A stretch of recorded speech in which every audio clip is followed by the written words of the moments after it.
My name is Rob Gonsalves. I'm originally from Toronto, Canada. I'm an artist working in a style that I like to refer to as magic realism.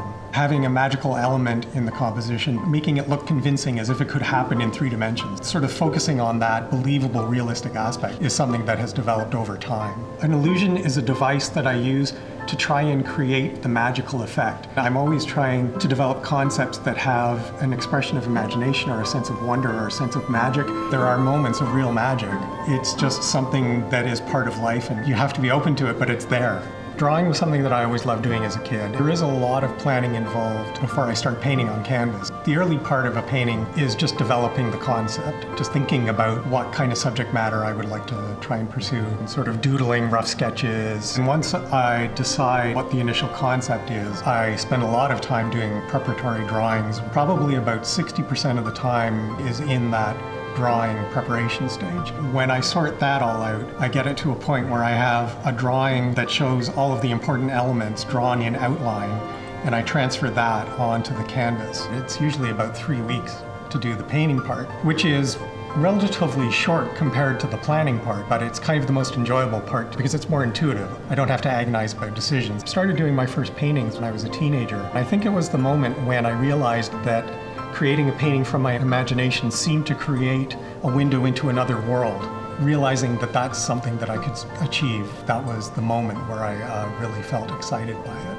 And I just went for 1 year of art college at the Ontario College of Art in Toronto. Went back to school for architecture, and I actually worked full-time in architecture for about 5 years. That's one of the reasons why you'll see a lot of architectural subject matter in my paintings. A widow's walk is a feature on a building, a common type of design element that you see in the Northeast near the Atlantic Ocean. And if the fisherman in a family was late returning from sea, his wife would be up on the roof to get a higher vantage point to see the horizon waiting for the boats to return. It's kind of a romantic device that signifies people would lose their lives at sea. It's an architectural device that suggests this sort of tragic, but at the same time kind of romantic sensibility. And it's one of the things that inspires me about old buildings is when you see these sorts of things. I wanted to do a painting that connected with that sense of romance and longing and the connection to the sea. The conception of this painting was a little bit different compared to some of the others. I felt like it almost needed the element of time to it, almost like it could have been part of a short film. And in fact, I've actually executed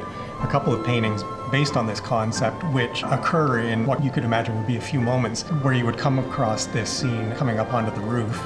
There's another painting where I've done it where it moves on to another point of view. The balustrades that seem to be morphing in the first painting, the light and the shadow that is elsewhere in the image is doing the same sort of magical transformation. I never thought about how my work might resonate with people in different countries, and I find that people of all different cultures feel the work that I do really resonates with them, and it's a lot more universal than I might have imagined it would be, and that's been very gratifying. Liken it to the feeling that one might have when one's child goes out to make its way in the world and try and have a good influence out in the world and be appreciated and loved by others. It's very much that kind of feeling. I'd like to thank everyone for appreciating my work and listening to what I have to say about it.